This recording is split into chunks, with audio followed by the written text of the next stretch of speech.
we for sure need the rain here in Kentucky. But we're talking about sustained high winds, major rain for the next few days as a part of experiencing the remnants of Tropical Storm Helene, which of course made landfall in Florida as a Category 4 hurricane. Luckily, our family down in Florida is fine. They're safe. I did notice on my Facebook feed, though, quite a few people who are having issues with flooding in the Tampa area. So just saying a little prayer for those folks that they can get out from underwater and hopefully, not have too much damage in whatever they have. Hopefully their insurance covers it. But here in central Kentucky, just show you what we're dealing with in terms of the rain. Dealing with some rain, but right now we're definitely seeing some wind. You can see blowing there through the maple tree. Whew. It's starting to pick up. So the worst of it has not hit us yet. Here around noon on a Friday, we do have early dismissals of schools, and the governor and emergency officials gave us a rundown of what we can expect here throughout the rest of the day and into the weekend. We're talking about really high winds and sustained rainfall, so flooding is a concern for a lot of people in our state. Now, my concern revolves around some of these baby plants that I have. I have some hydrangeas here, some basil. I have some creeping jenny that I propagated. I'm trying to grow out. My zinnias here. I don't know how those typically fare in high winds. I also have another hydrangea and some other random stuff down there.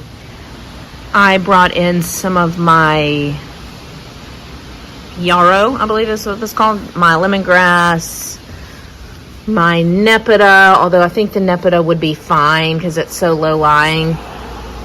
Let's see, my obedience, which is just not doing that great. I don't know if it's getting too much water, but then I see there is some new growth down here.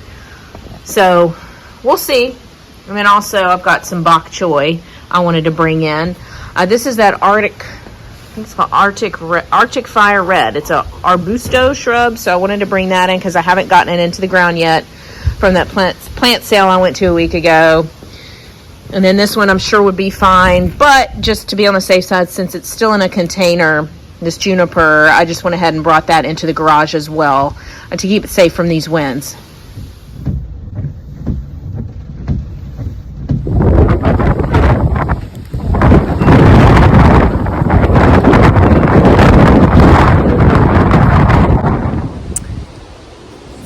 Nice and windy out here. Probably not the safest spot for me to be under the trees, but the wind for the most part has kind of died down from some major gusts that were hitting us about 15 minutes ago or so. So this type of kind of severe weather event brings to mind, just that change in the seasons when we go from summer to fall into winter. I mean, we're talking about more severe thunderstorms. We're talking about,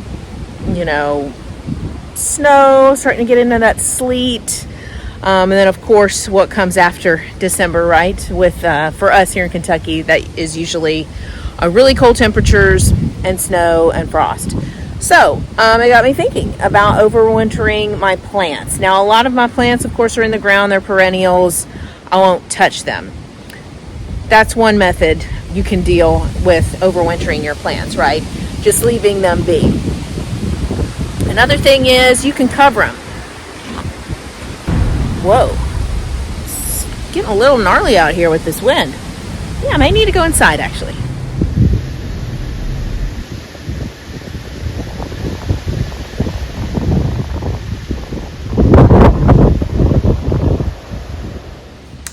That's much better. I am coming to you from my garage so I can be nice and sheltered from these high winds because things are getting a little crazy out there. I've got, of course, my fall look going right now. Gotta have it.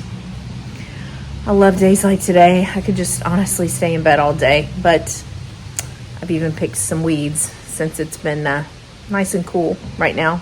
It's gonna be back up to 90, y'all, later this week. It's like I was hoping this was going to be the big moment where we changed over. Although I feel like in the Midwest and in the Southeast, especially Southeast, it really doesn't start getting cold until Halloween. I feel like Halloween is always the big tipping point that I've experienced in my life. But, having that nice in-between of 70 degrees is where it's at. And unfortunately, we've been 80 and above for just as long as I can remember. So, cooler days ahead. So back to what I was saying about overwintering. My strategy with my rhododendron, because it's fragile, and potentially also my quick fire hydrangeas on the south bed of my house, I think that I'm going to cover them with either burlap or maybe some kind of plastic. I think plastic would get too hot though, from what I understand. So I'm going to look into those options, but I definitely think they need some protection since they're baby shrubs, and I want them to make it until next year through the winter. Another option you could do is, of course, if you've got plants in pots, you can bring those into a garage or a cool basement. I think for me, the garage is where it's at. That's what's going to work best for our family. I am hoping to start some seeds in February down in my basement. I want to look into purchasing a grow light and some starter seed trays and get that rocking and rolling. I've never done that. I have done that with some bonsai trees. Of course, that was a failed experiment. Bonsai is really tricky.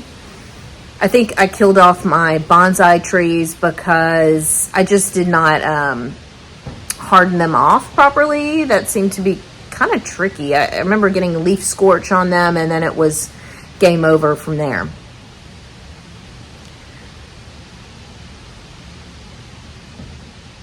So the plants I'm planning on bringing into overwinter in my garage: lemongrass,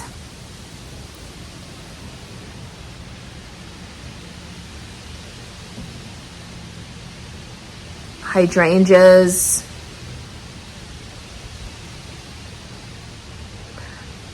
I still don't know if I'm going to plant in the ground my nepeta, my catmint, that has just done so well. I've propagated that from cuttings, and I mean, they have just done really, really beautifully. So I'm debating whether I want to just go ahead and plant them in the ground in the fall. I've planted one catmint so far. That's the only of my propagated plants that I've stuck in the ground over the heat of the summer. And that one has done okay. But I think as it cools off, I'm going to get even more growth out of it. So the other two nepeta plants, I'm not sure if I'm just going to plant alongside. Obviously, I planted my original nepeta, my catmint, in a great spot where it's thriving. So I may just go ahead and get those in the ground when it gets a little bit cooler here in a couple of weeks. Of course, you want to give those baby plants time to establish their roots in the ground so that they will survive the winter, obviously.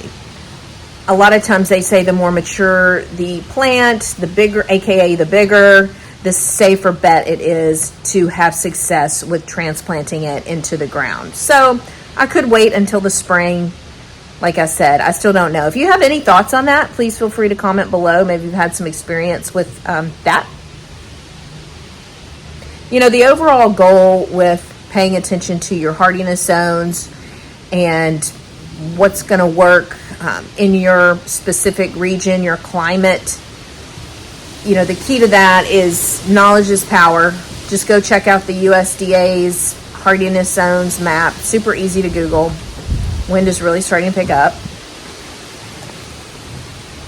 And, you know, that'll give you some good guidelines about, you know, what may thrive in your area. Sometimes it's all about survival too. And just remember that those grow zones, they do cover large swaths of geography of the United States. So what may work for you in, you know, zone 9 is obviously going to be marginal in, I'd say, zone 6A, which is further north. Of course, the larger the numbers get on those hardiness zones, the higher the temperatures. So Florida, for instance, is a zone 10, South Florida. So at that point, you're dealing with tropical plants, succulents, that sort of thing. And here in 6B, where I'm located, I mean, I would say we have the best grow zone because, we can plant those tropicals, and we can also, plant other stuff that would not thrive in those types of temperatures that are super high, like arborvitae.